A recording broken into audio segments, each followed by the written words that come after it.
राधे राधे। ओम नमो भगवती वासुदेवाय नमः। एक बार नेमिषारण्य क्षेत्र में 88,000 ऋषि इकट्ठे हुए। किस लिए? ब्रह्मसूत्र के लिए। शौनक जी महाराज सूत जी महाराज से कहते हैं, हे महाराज, आप हमको ब्रह्मसूत्र का मिलान करवाइए। एक नहीं 100 सूर्य के समान तेजस्वी श्री सूत जी महाराज ने कहा, हे शौनक जी, आपने अच्छा प्रश्न किया। ये भक्तों के हितकारिक है, भक्तों का भला करने वाला है। लेकिन ब्रह्मसूत्र, ब्रह्म से मिलन कराने वाला तरीका जो आपने पूछा है, ये मिलन होना मुश्किल है। क्यों? सांसारिक जीव माया में फंसे हुए हैं और ये संसार के अंदर लिप्त होकर के संसार में अपना सुख देख रहे हैं। संसार में जो आनंद है वो यहीं का है। परमानंद जो है उसकी प्राप्ति अंदर खोजने से मिलती है, यानी परमात्मा की खोज करने से। तो ये माया है, इस माया में फंस करके जीव उसकी तरफ ध्यान कम देता है। जैसे वेदव्यास जी महाराज के यहां सुखदेव जी का जन्म हुआ। सुखदेव यानी आनंद देने वाला, आनंद देने वाला देवता, उसको कहते हैं सुखदेव। तो सुखदेव जी महाराज का जब जन्म हुआ, उस समय सुखदेव जी महाराज की आयु 12 साल की थी और सुखदेव जी महाराज जन्म होते ही जंगल की तरफ गमन कर लिया। वेदव्यास जी महाराज पीछे दौड़ने लगे और ठहरो बेटा, ठहरो, ठहरो बेटा, इस प्रकार से आवाज देते देते पीछे दौड़े दौड़े जा रहे थे। जंगल के अंदर गमन किया, तब पेड़ पौधों ने सुखदेव जी महाराज की तरफ से जवाब दिया कि हे वेदव्यास जी महाराज, आप तो पुराणों के ज्ञाता हैं, श्रीमद् भागवत के ज्ञाता हैं। ये मोह की बात आप क्यों कर रहे हैं? इस संसार में ना जाने कितनी बार कौन किसी का पुत्र है, कौन किसी का पिता है, कौन किसी का दादा बन चुका है। यह संसार तो मायावी है, इसमें माया के अंदर भ्रमने से पता नहीं होता है। लेकिन संसार का कर्म इस प्रकार से चलता ही रहता है।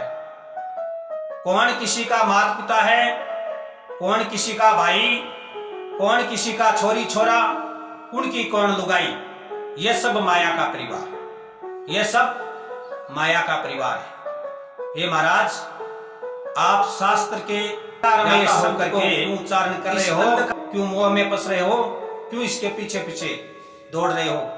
सुखदेव जी महाराज तो ब्रह्मज्ञानी हैं, इनका तो ब्रह्म से संबंध हुआ है। सुखदेव जी महाराज ने मुड़ करके भी नहीं देखा, आगे बढ़ते गए। इंद्र की अप्सरा सामने खड़ी थी और उसके सामने से सुखदेव जी महाराज निकल गए। वेदव्यास जी महाराज जब आए तो अप्सराओं ने अपने कपड़े संभाले और वेदव्यास जी महाराज से उन्होंने लाज की।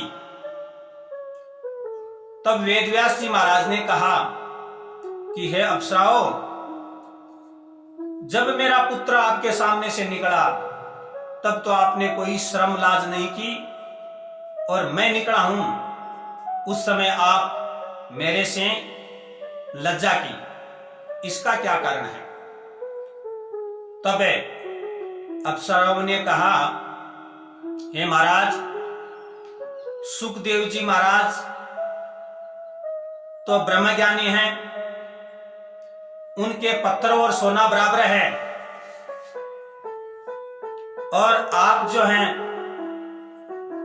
इस संसार के भेद को जानते हैं, इसलिए हमने आपसे लाज की। तो महाराज, ये संसार जो है भेद और भाव को पहचानता है। लाज और शर्म, निर्लज, इन सब का भेद पहचानता है। ब्रह्म से जो मिलन हुआ है नहीं दे, वो इन चीजों पर ध्यान, माया अलौकिक है। वैसे ही एक महात्मा गंगा के किनारे तपस्या कर रहा था, उनकी वहां पर एक कुटिया थी। उस कुटिया में महात्मा रहता था, और महात्मा के पास में एक पारसमणि थी। किसी भगत को पता चल गया कि महात्मा के पास में पारसमणि है, और मैं चल करके महात्मा की सेवा करूं, जिससे वो पारसमणि मेरे को मिल जाए। वो भगत संत के आश्रम में जाकर के संत की सेवा करने लग गए। संत तो योगी था, पहचान गया कि ये किस काम के लिए आया है। तब एक दो दिन बाद में महात्मा ने कहा कि हे भगत, मैं गंगा में स्नान करने के लिए जा रहा हूं, और वापिस आकर के तेरे को पारसमणि दे दूंगा। महात्मा स्नान करने के लिए चला गया। भगत के मन में तसल्ली नहीं हुई। भगत ने मन में विचार कर लिया कि महात्मा कब आएंगे, मणि को पहले खंगाल लें। उस कुटिया के अंदर मणि को खोजने लग गया। चारों तरफ देख ली, मणि प्राप्त नहीं हुई। महात्मा जब आए, बोले, मणि तो इस कुटिया में ही थी। महात्मा ने एक डिबिया उतारी, वो डिबिया लोहे की थी, उसमें पारसमणि थी। भगत ने विचार किया, महात्मा जी ने कोई मेरे से झूठी मजाक कर ली। अगर इसमें मणि होती तो ये डिबिया लोहे की, सोने की बन जाती। ये सोने की क्यों नहीं बनी? महात्मा ने हमसे मजाक कर लिया। महात्मा डिबिया को खोली और खोल करके उस मणि को बाहर निकाली। भगत ने कहा, महाराज, मणि जो होती है, पारसमणि होती है, ये तो लोहे को सोना बनाती है, और आपकी डिबिया लोहे की है। महाराज, ये स्वर्ण की कैसे नहीं हुई? महात्मा ने जवाब दिया, ये गुदड़ी के आवरण में थी, गुदड़ी में लपेटी हुई थी, इसलिए ये स्वर्ण की नहीं हुई। कहने का तात्पर्य, मनुष्य संसार की गुदड़ी में लपेटा हुआ है, इसलिए यह सब कुछ बाहर देख रहा है और अंदर मनन नहीं करता है। अगर अंदर मनन करे, अंदर ध्यान करे, इंद्रियां जो बाहर मुखी है इनको अंदर मुखी बनाए, तो परमात्मा की प्राप्ति होती है, और फिर परम आनंद की प्राप्ति मिलना प्रारंभ हो जाती है। शास्त्र कहता है, भोजन काम छोड़ करके और 1000 काम छोड़ करके स्नान करो, लाख काम छोड़ करके दान करो, और करोड़ काम छोड़ करके प्रभु का स्मरण और ध्यान करो, सेवा करो। शतम विहाय भोक्तव्यम सहस्त्रम स्नानम आचरेत, लक्षम विहाय दातव्यम कोटि त्रिता हरि भजेत। यानी शतम यानी 100 काम छोड़ करके भोजन करो। सहस्त्रम को मतलब 1000 काम छोड़ करके स्नान करो। लक्षम को मतलब है लाख काम छोड़ करके दान करो। और कोटि का मतलब है करोड़ काम छोड़ करके प्रभु का स्मरण करो, सेवा करो। जैसे अब ये कोरोना काल चल रहा है, इस कोरोना काल में कोई गरीब आदमी जो है, जिसको भोजन सामग्री युक्त नहीं हो रही हो, या जैसे कोई बीमारी से ज्यादा ग्रसित हो, तो हो सके जितनी उसकी सेवा करें।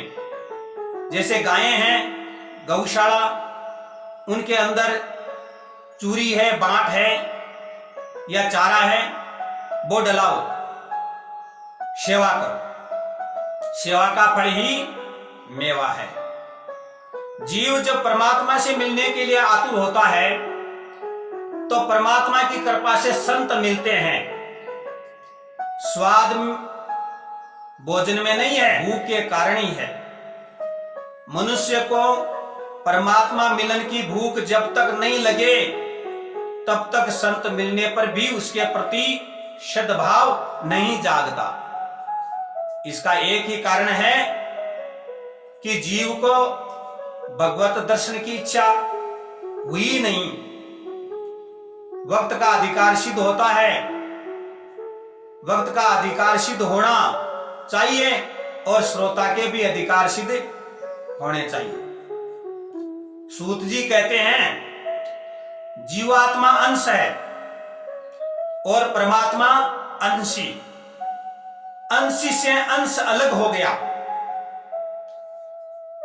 और इसलिए वह दुखी है।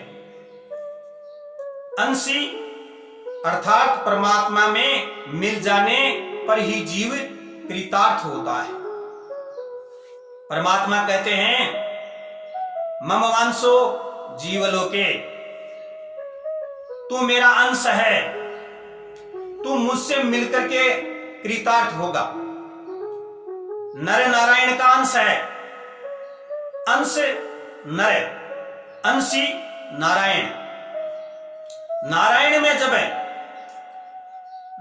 में जब तक न मिल जाए, तब तक उसे शांति नहीं मिलती, आनंद की प्राप्ति नहीं होती, परमानंद की प्राप्ति नहीं होती। जय श्री कृष्ण।